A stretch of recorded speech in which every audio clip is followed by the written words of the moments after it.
ഇസ്ലാമിന്റെ സുന്ദരമായ ചരിത്ര താളുകൾ പരതിയാൽ താൻ സ്വീകരിച്ച ആ ശരിയായ ആദർശത്തോടുള്ള തന്റെ പ്രതിബദ്ധതയും തന്റെ ആ ആത്മാർത്ഥതയും ബോധ്യപ്പെടുത്തുന്ന അനവധി ചരിത്ര സംഭവങ്ങൾ നമുക്ക് കാണാൻ സാധിക്കും.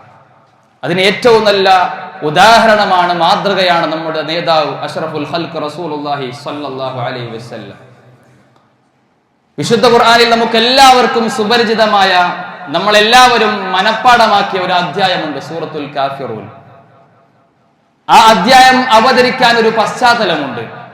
ഇബ്നു കസീർ റഹിമഹുല്ലാ പറയുന്നുണ്ട്, അള്ളാഹുവിന്റെ റസൂൽ സല്ലല്ലാഹു അലൈഹി വസല്ലം മുശ്രിക്കുകളുടെ ആ ഒരു ബഹുദൈവ വിശ്വാസത്തിലേക്ക് കടന്നു വരാതപ്പോൾ, പ്രവാചകൻ ശരിയായ ആദർശത്തെ ഉറക്കെ പ്രഖ്യാപിക്കാൻ തുടങ്ങിയപ്പോൾ, നിരന്തരമായി അതിലേക്ക് ആളുകളെ ക്ഷണിക്കാൻ തുടങ്ങിയപ്പോൾ ബഹുദൈവ വിശ്വാസികൾക്ക് പ്രയാസമായി.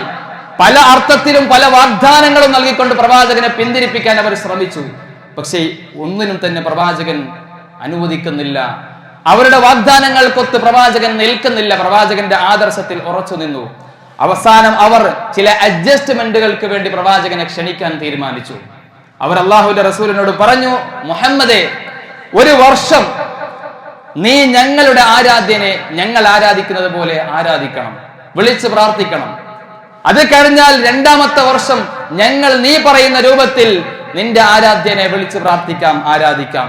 ഇങ്ങനെ നമ്മൾ തമ്മിൽ പരസ്പരം ഒരു അഡ്ജസ്റ്റ്മെന്റിന് നമുക്ക് തീരുമാനം എടുത്തുകൂടെ എന്ന് പറഞ്ഞപ്പോഴാണ് വിശുദ്ധ ഖുർആനിലെ സൂറത്തുൽ കാഫിറൂൻ അവതരിപ്പിക്കുന്നത്. അല്ലാഹു സുബ്ഹാനഹു വ തആല പറഞ്ഞു, ഖുൽ യാ അയ്യുഹൽ കാഫിറൂൻ, നബിയെ പറയണം സത്യനിഷേധികളെ, ലാ അഅ്ബുദു മാ തഅ്ബുദൂൻ, നിങ്ങൾ ആരാധിക്കുന്നതിനെ ഞാൻ ആരാധിക്കുകയില്ല, വലാ അൻതും ആബിദൂന മാ അഅ്ബുദ്, ഞാൻ ആരാധിക്കുന്നതിനെ നിങ്ങളും ആരാധിക്കുന്നുമില്ല, വലാ അന ആബിദും മാ അബത്തും, വീണ്ടും ശക്തിപ്പെടുത്തിക്കൊണ്ട് വീണ്ടും അല്ലാഹു പറഞ്ഞു, അവരോട് പറയണം, വലാ അൻതും ആബിദൂന മാ അഅ്ബുദ്, ഞാൻ ആരാധിക്കുന്നതിനെ നിങ്ങൾ ആരാധിക്കാൻ പോകുന്നുമില്ല, വലാ അൻതും ആബിദൂന മാ അഅ്ബുദ്, ഞാൻ ആരാധിക്കുന്നതിനെ നിങ്ങൾ ആരാധിക്കാൻ പോകുന്നുമില്ല, നിങ്ങൾ ആരാധിക്കുന്നതിനെ ഞാനും ആരാധിക്കാൻ പോകുന്നവനുമല്ല.